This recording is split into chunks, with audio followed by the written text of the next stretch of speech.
Welcome to How to Cook That. I'm Reardon and today we're making the top 10 books cake as decided by you. And it took ages to tally up the thousands and thousands of votes for the different books. Let me know if your favourite novel made it onto the cake. You will need to bake 2 trays of my rich chocolate cake, and I'll put all of the recipes and the template for this cake on the howtocookthat.net website, and there's a link for that in the description below. You will also need to bake 2 batches of the gingerbread recipe and then use a pizza cutter to cut around the wall template. But don't take off those edge pieces. You want to bake it with those on because it helps make the edges of it and the corners of it not get burnt while it's baking. Once the cake has cooled, use the template to cut 3 rectangles out of one of the trays, and these will become the seat part of the chair. Then cut the back of the chair out of the other tray cake, and then from the other end of that one, cut 4 little rectangles of cake. Place some frosting on the cake board to keep the cake in place, and then add your first layer right at the front of the board so that you've got a gap at the back for the back of the chair. Brush on some simple syrup, and I always use this if you're not serving the cake the same day because it helps keep the cake moist. Add a layer of frosting, then place the next rectangle on top and continue to stack up your cake. Use the template to check the height of the base of the seat and trim it off if you need to if it's too high, and then add frosting to the back of the chair, smoothing it out as best as you can. Then add a cake support right down the middle of that to give it some strength. Carefully stand it up and push it into place for the back of the chair. Add your 4 little rectangles into place where the arms of the chair should be, and then use a knife to round them off using the template to give you the shape. Then cover the whole thing in buttercream and place it in the fridge to firm up. Using the cake scraps, cut out some rectangles to make the fireplace and cover that in buttercream too. Roll out some light brown fondant and place that over the whole fireplace and smooth it around all the sides and trim off the excess fondant. Use a ruler or the back of a knife to draw horizontal indents around the fireplace for where the bricks are, and I find it helpful to cut 1 brick shape so that you can use that as a guide to keep them all the same size. Now add vertical indents to make the individual bricks, and again just using the one as your guide so you get the spacing right. Then take some silver luster dust and dust it between the bricks to create some contrast for the mortar. Using the template, cut the dark brown wood pieces for the fireplace and add them into place using a little bit of water to make them stick. Don't add the mantel shelf yet, leave that to dry out. Now add a snake of brown up each side piece and use the back of your knife to make diagonal indents into the wood so that you've got like a carved piece there. And then to make the actual wood for inside the fire, just wrap up a snake of light brown in some darker brown fondant and then cut a piece to the length of your firewood and shape it how you would like it to be. This would be great if firewood was really this easy to cut.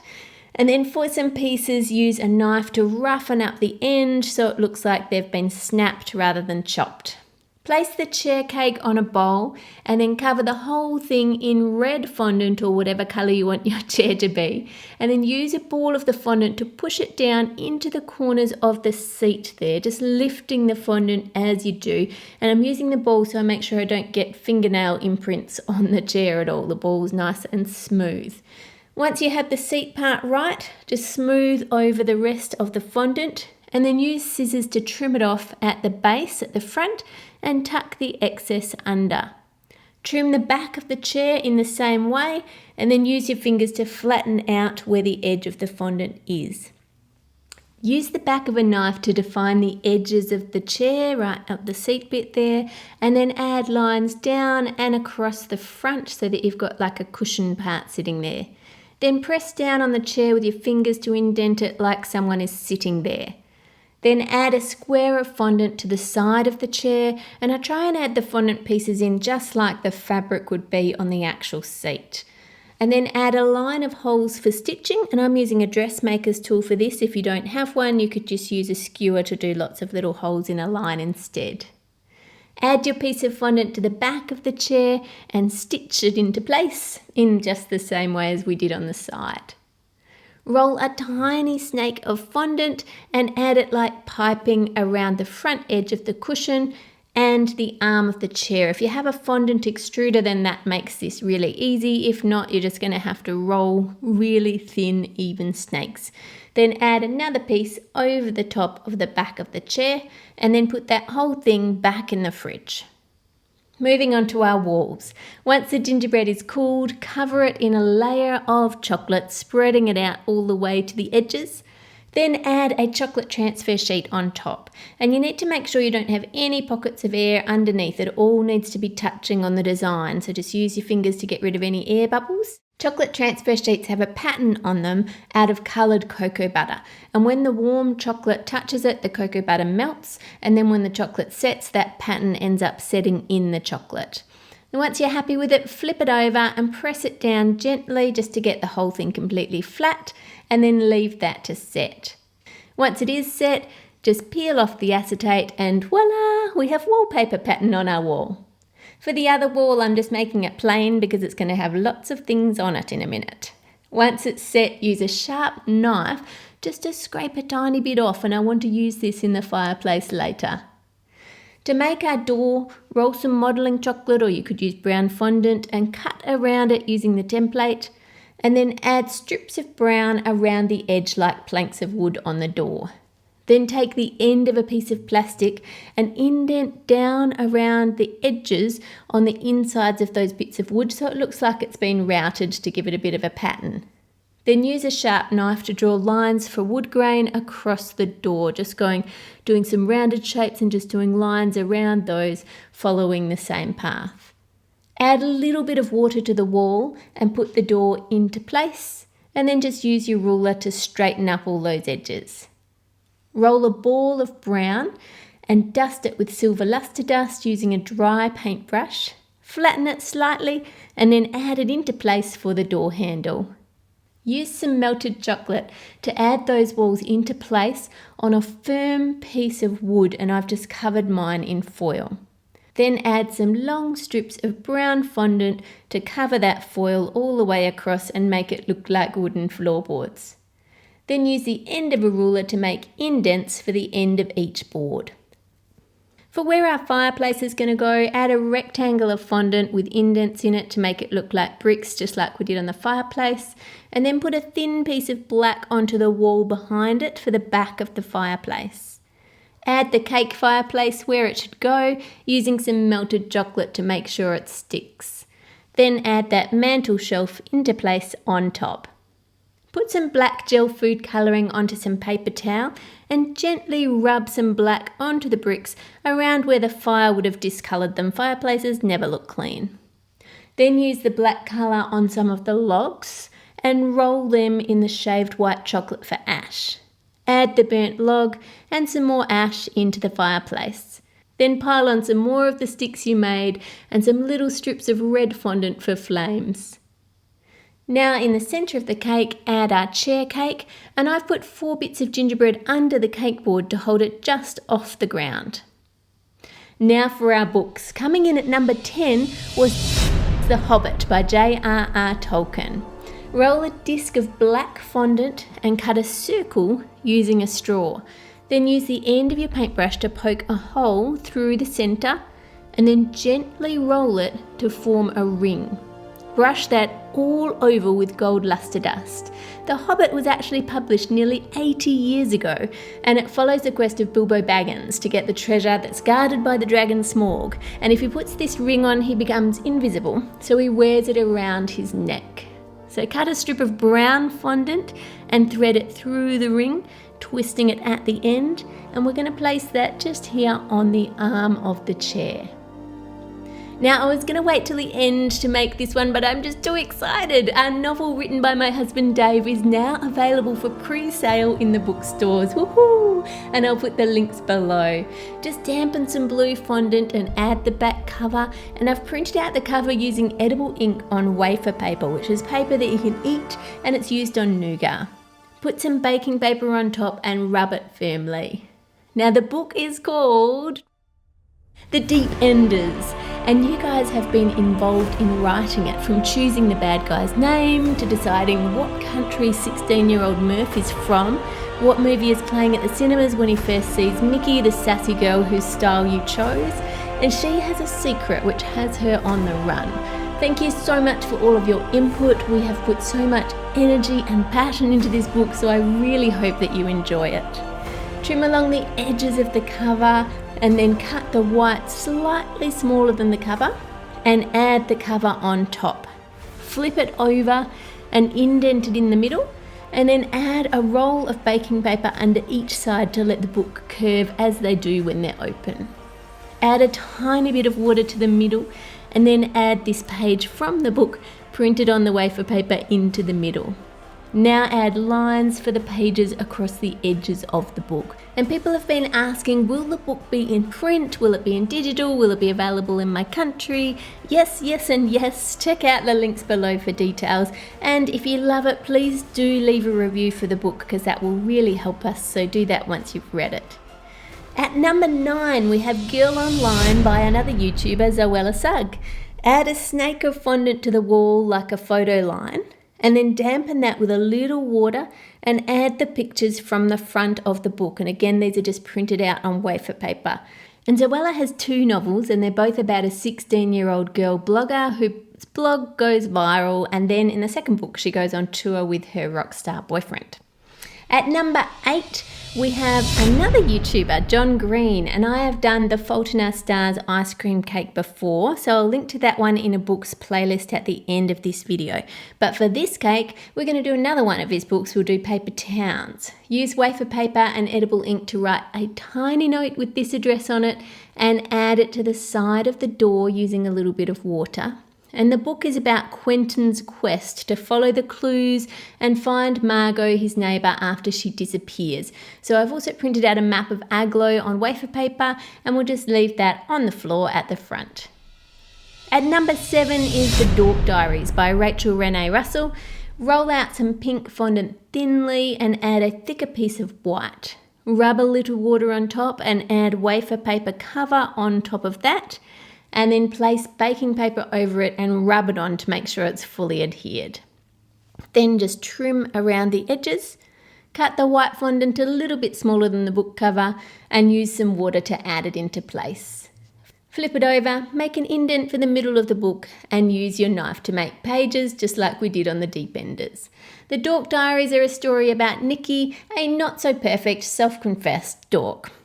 Roll a piece of baking paper and place it under the middle of the book, and then curve the spine up so it looks like books do when they sit open down like this.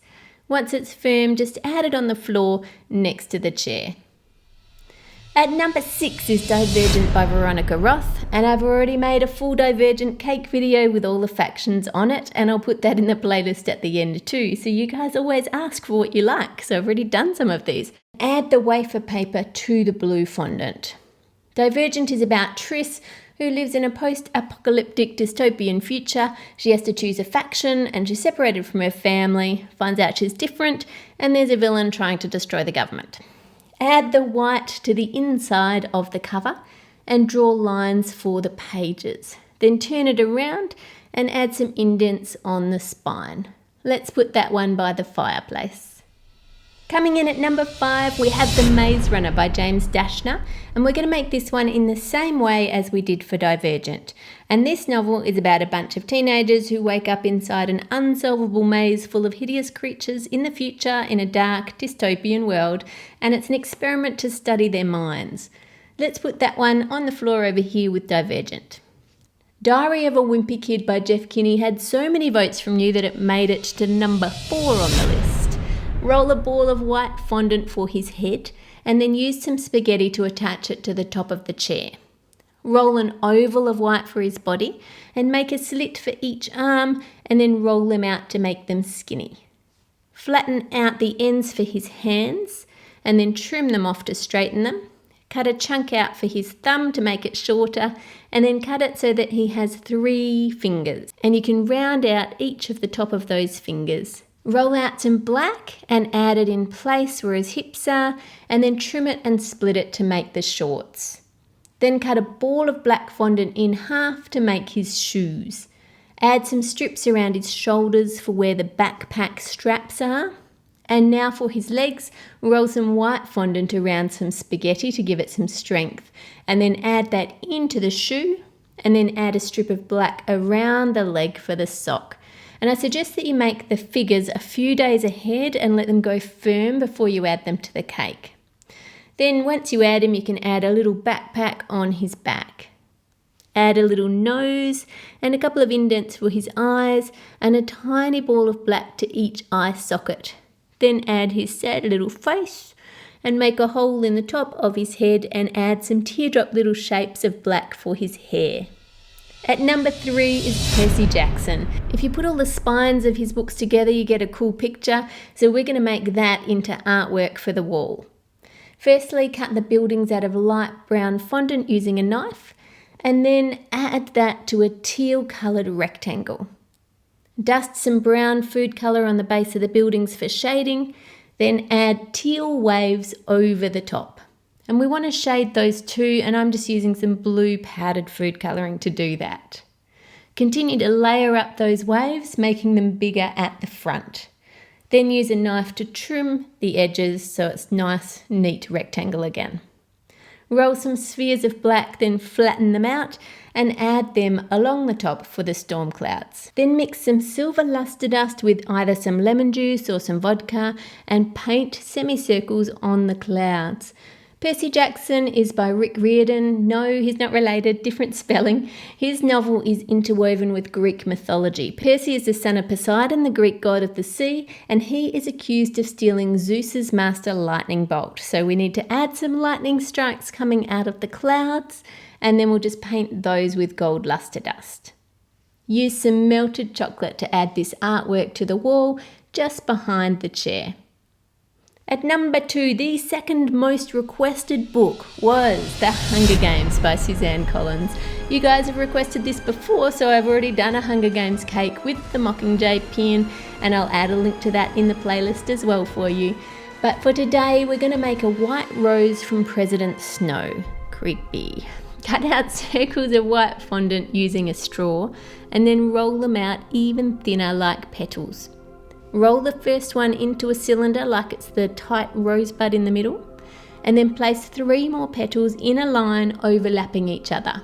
Place the bud one on the end and roll it along the petals. Now repeat that, but this time using 5 petals in a row, and carefully roll that up. Then roll a snake of dark green for the stem and add a little leaf to one side and leave that to dry out. Poke some spaghetti into the end of the rose to make a hole for the stem to sit, and add tiny little triangles of green around the base of the rose. Hunger Games is also set in a post-apocalyptic dystopian future where Katniss is separated from her family to compete for her life in the Hunger Games. From there, in the subsequent books, she helps lead a revolution against Panem and President Snow. Once that is dried out, add the rose and the stem to the shelf above the fire. At number 1, the book that has received the most votes by a long way was, of course, Harry Potter.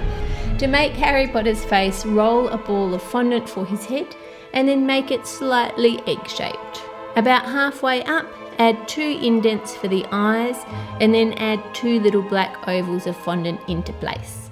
Add a highlight of white onto each one to make him look alive, and then add a snake across the top of each eye like eyelashes. For his glasses, you want to roll a really tiny snake and then bend it round into a circle. I know his glasses are circle, but I want you to make it slightly squashed so it fits around his eyes better, and then use a little bit of water to add it around the eyes there. Then use a food safe marker to draw on the rest of his glasses. Add a couple more strips for his eyebrows and another strip for his little smiley mouth. Use some orange gel colour to paint on a crease on his chin and then lighten that by dabbing it with some paper towel, and then do the same for the scar above his eyebrow there. Cut a piece of black in this shape and roughen up along these edges for the edge of his hair. Flip it over and add a snake of black to the underneath, and do the same for the other side, and then add them into place on his head. The extra fondant underneath just helps lift up the hair along the part line there so that it isn't sitting completely flat on his head. Take a ball of fondant and cut it into two, and press down on one side using the end of a paintbrush, and add that into place for his ears. For his body, make a rectangle of white on a piece of spaghetti, and if you can let that firm up first, that will make this easier. Then split some fondant for his neck and add it to the top of the body. To make his tie, add strips of yellow across the dark fondant, and then slice that to make strips of the right stripy fabric that we want. Take one strip and add another going over the top on an angle, and then add some white to the front of his body, and add the tie into place and a couple of extra bits either side of it for where it would normally go around the neck, and then fold down the top of the white to make a collar for his shirt.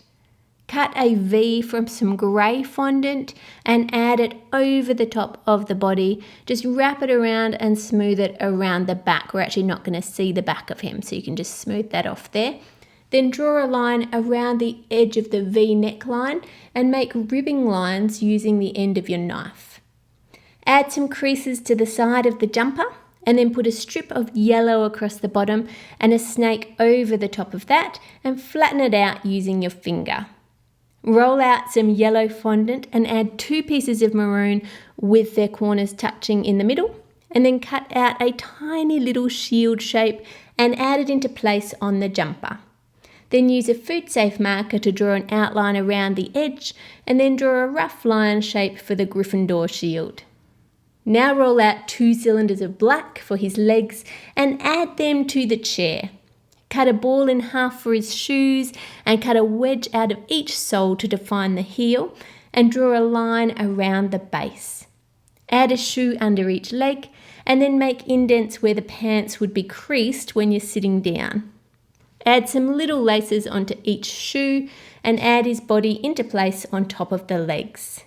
And then add his head on top of that. Then roll a snake and make his arms and his hands just like we did for the Wimpy Kid, but this time give him 4 fingers, and add a little indent for each fingernail. Roll out some grey and wrap it around the arm and press it down at the join and trim off the excess. Then make an indent around the wrist and add ribbing lines around the edge of the jumper there. Use some water to add Harry's arms to the side of his body and place his hands around the Deep Enders book so that he can read it. And our cake is done. So there you have the top 10 books as voted by you. The Deep Enders is available on pre-sale now. I really hope you love it. Subscribe to How to Cook That for more cakes, chocolates and desserts. Click here for my books playlist, here for my YouTube channel, and here for more info on the Deep Enders. Make it a great week, and I'll see you on Friday.